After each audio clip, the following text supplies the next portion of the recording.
Howdy folks, Rain of Galen here, and welcome to another episode of Rain Makes Stuff. As you probably guessed from the video thumbnail, today I'll be making none other than the fabulously redesigned King of Evil himself, Ganondorf, based on his ominous pose from this scene in Tears of the Kingdom. So without further ado, let's get crafting. As usual, I've decided to put my hands through a beating by using coat hangers yet again for the armature, and I've printed off a photo reference to make sure I get the proportions right-ish. I've also built a new armature clamp out of some metal scraps I found in the garage to eliminate that pesky burnt wood smell I ran into with the last several sculptures I made. Before we can add clay, it's important to bulk out the armature in foil to make sure that we don't waste our precious polymer clay, which I bought tons of while it was clearanced out at the local hobby store. After flattening out the clay on my pasta machine, I'll add it directly to the foil to start forming Ganondorf's features. I like to start by forming general structure before I go in to add any detail, just to make sure I've got the pose, size, form, and general proportions right, because redoing all the details is gross and ain't nobody got time for that. In case you're wondering why I chose to use this bright teal clay for this make, well, that's what was on sale, and now I have a ton of it I need to use up. Now, Ganondorf seems to have been working out for this Zelda installment, so we'll need to make sure he's absolutely ripped by forming what I'm hoping looks like muscular structure. If you watch carefully, it actually looks like I know what I'm doing. Next, we'll cover up all those lovely muscles we just made with some fish scale looking overlappy-wrappy stuff, followed by his belt sash thing. Once those are in place, we'll add some more wrinkles. And for the pants, I'll blend in some little clay noodles using a silicone tool. Moving down his legs, I'll slice in some little sausage toes, then form them into proper digits. Speaking of digits, since I've been away from my channel for a while, I've noticed the stats for the videos are a bit down.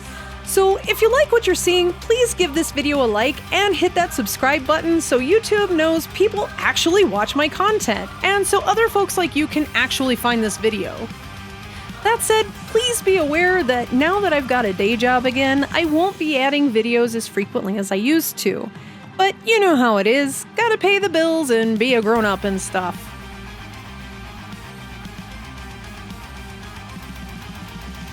It was around this time that I realized just how many little details were all over Ganondorf's feet.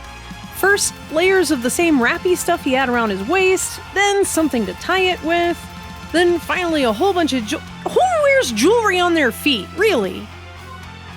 Well, it's definitely something the King of Evil felt was necessary before he left the Gerudo Palace to go and try to take over Hyrule with a fleet of Molduga, so I guess we'll have to sculpt every tiny little detail, even the ridiculous ones. Seriously though, this guy wears more jewelry than Mr. T at an Avon convention.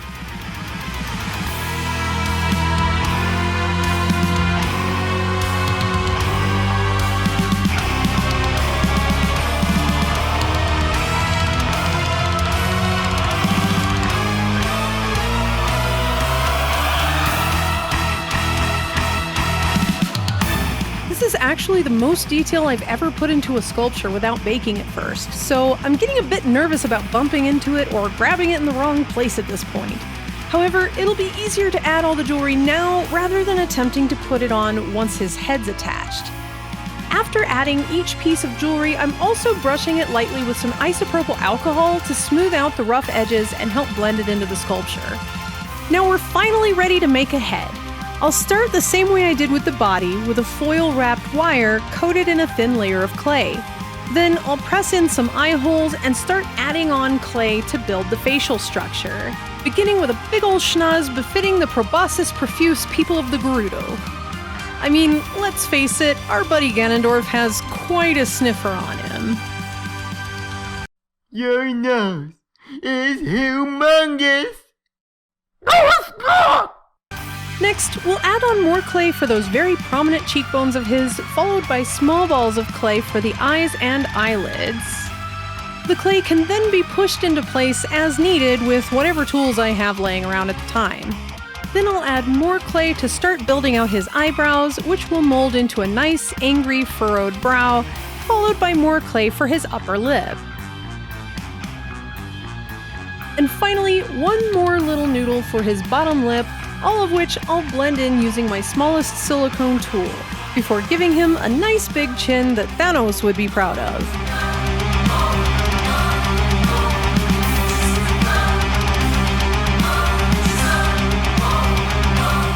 It's getting close now. I just need to give him some ears and then decorate them with even more jewelry so Ganondorf can step onto that plateau in style.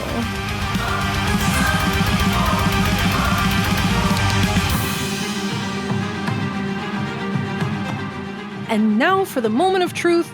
Looks like a perfect fit. Mind you, his head will look a bit small for his body until he actually has hair, since I didn't waste clay sculpting the actual shape of his skull. After baking him, it's time to focus on his robe. We'll need some Sculpey glue to adhere fresh clay to the cured stuff. Oh, that's really mature. I've rolled out some very thin sheets of clay that I'll attach as his sleeves and the bottoms of his robe, which, for whatever reason, Ganondorf has gone full Oron with. Can anyone explain why these Japanese game characters like to wear their robes only half on? Do they get hot and stick an arm out, kind of like some people stick one leg out of the covers at night? Comment below and educate the rest of us if you know what that's about. Anywho, let's add the final details of his outfit before we move on to his hair, which, who does he look like right now? Oh yeah.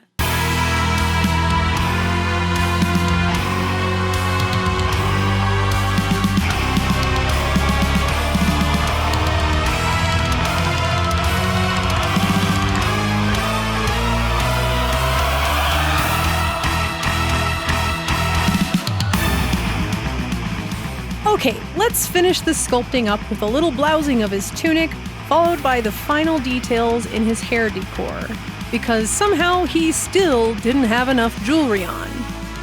And with that, I think he's ready for a base and some painting.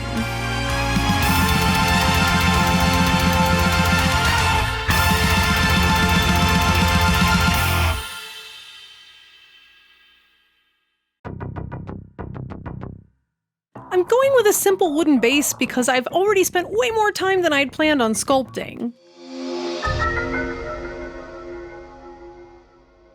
For the painting, I'll start with some dark green spray-on primer, then begin adding layers of color via dry brushing, which is my primary method of painting for this sculpture. I decided to go with this approach rather than painting everything in solid colors first, then dry brushing, then doing a final wash to tie in the colors, since dry brushing or using thin coats of paint over the dark green primer will basically accomplish the same effect in fewer steps. It was about this time when I realized I'd forgotten some detail.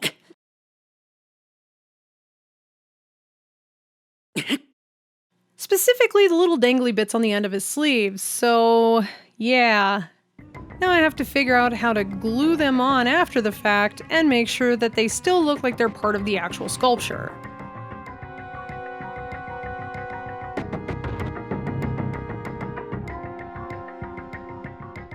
There we go. No one will ever know, except for you, since I just told you. Now I'll continue to add layer after layer of color to his clothing, starting with a thin coat of paint and followed by a couple layers of increasingly brighter tones to pull out the highlights and accentuate the tiny edges of each detail. Since this process can take a while, this seems like a great time to remind you guys that these videos cost me money to make, and my channel isn't monetized because I'm a noob and I don't post often enough. So if you enjoy watching me make nerdy stuff and ramble on and on as I do, and you'd like to help support these videos in the future, feel free to do so through my Buy Me a Coffee page. I'll even put a link in the description to make it easy for you. That said, I'll probably be discontinuing my Patreon page for now, since I can't really promise how often I'll be posting in the future with how busy my schedule's going to be. I definitely still want to post videos, just don't know how often yet. So for those of you who have supported me thus far, I truly appreciate it, and I hope you'll continue to do so by liking, subscribing, and maybe buying me a coffee on occasion.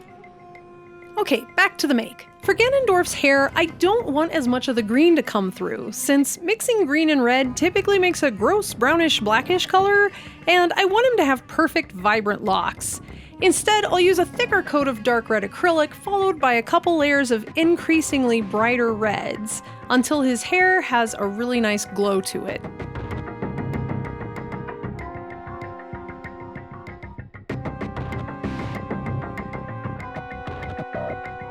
I dug out my tiniest paintbrush to paint Ganondorf's eyes, which will start with a thin layer of off-white acrylic, then, very carefully, I'll begin to add his pupils just before the camera battery dies and the sound startles me enough to end up stabbing Ganondorf in the eyeball. After fixing the mess I made, I went on to add a dark metallic bronze as the base coat for Ganondorf's jewelry.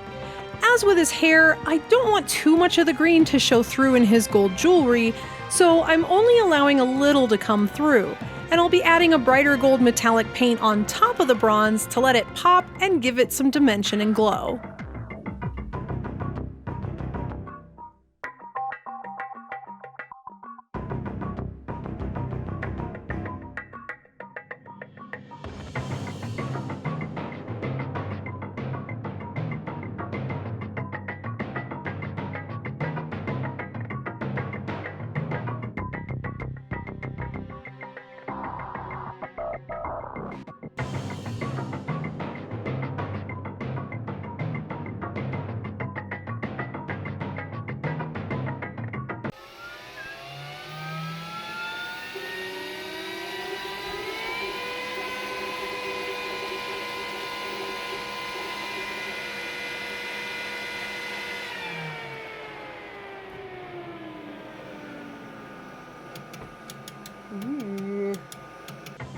I wanted Ganondorf's base to be a little more interesting than a woodblock, so I laser cut the swirly background pattern from Tears of the Kingdom art onto some cardboard and, after painting the base black, used it as a stencil to paint some grayish-brown metallic swirls onto the front and sides of the base.